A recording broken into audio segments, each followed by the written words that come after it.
So, today we're diving into an incredibly personal story. It's drawn from a daughter's memories of her mother's life, and it's really a portrait of an absolutely unshakable spirit in the face of just unbelievable hardship. And believe it or not, it all kicks off with a pretty wild story about a cat.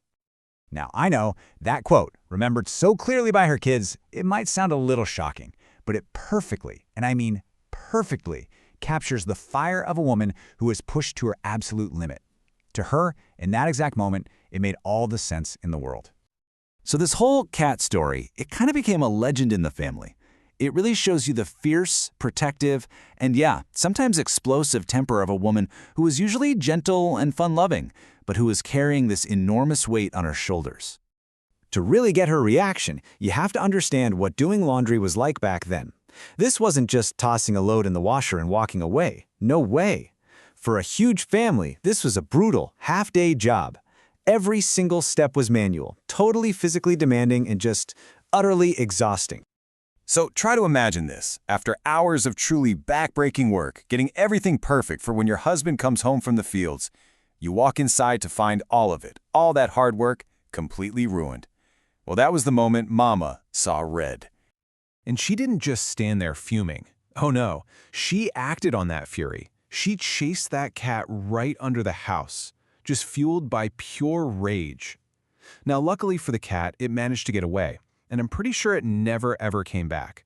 It's kind of funny to think about now, but man, it shows you a woman who simply did not back down from anything. And really, that's what the cat story is all about. It shows you the two sides of Mama. She was gentle, she sang songs to her kids, but underneath all that, she had this ferocious, unstoppable spirit. And it was that inner strength that she was going to need, more than ever, for everything that was coming next. And then, everything changed. This is where the story really pivots, from one of everyday hardship to one of just profound tragedy, with the sudden death of her husband, the narrator's father. Just let that sink in. At only 32 years old, Mama was left a widow. She had 8 children at home to take care of, and she was 3 months pregnant with her 9th. The odds stacked against her were, well, they were almost unimaginable. And her new reality was just completely overwhelming. All these huge responsibilities, running the farm, plowing the fields, planting tobacco, just feeding 9 kids. It all fell entirely on her shoulders, literally overnight.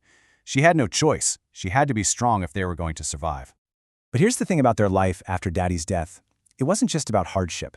It was this complex world of these really deep shadows, but also these surprising, beautiful moments of light, as Mama fought like hell to protect her family and find joy wherever she possibly could. A lot of that darkness, well, it came from Daddy's family.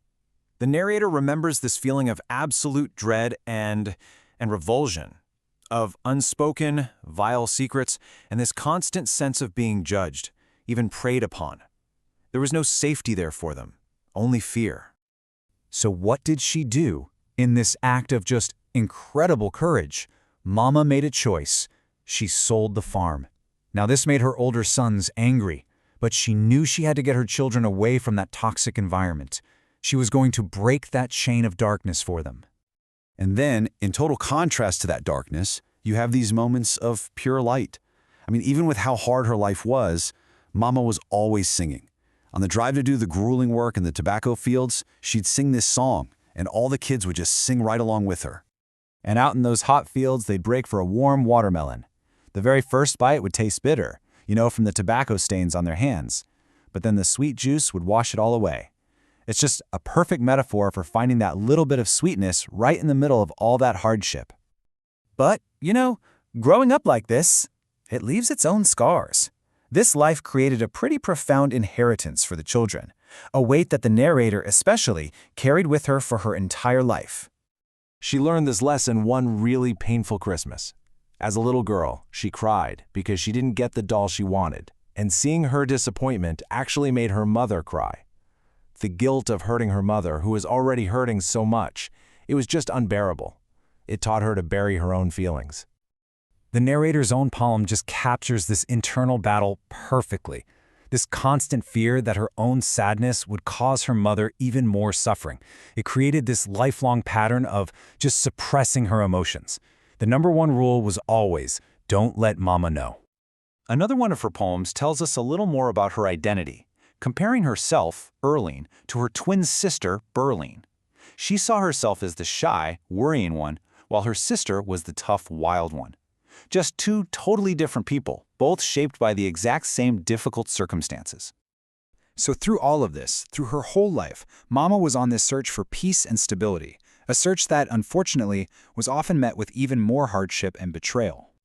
I mean, just look at this timeline of her life. It was relentless. From getting married as a teenager and being widowed so young, to a chronic illness diagnosis, to being tricked by a man who was married to several other women, and then, finally, losing a second husband, too. But there was a period of peace. Late in her life, she married a man named Willoughby, and for 6 years, she was finally truly happy. She could buy groceries and clothes without worrying, and for her daughter, just seeing that, well, it was the most profound relief. Mama's story, a life defined by so much struggle, it really leaves us with a question, doesn't it? How do you even measure a life like hers? Is it by the pain she had to endure, or by the small, sweet moments of joy she created against all odds? Or is it by the incredible resilience she passed on to her children? When you look at it all, it's that enduring strength, her legacy, that truly stands out.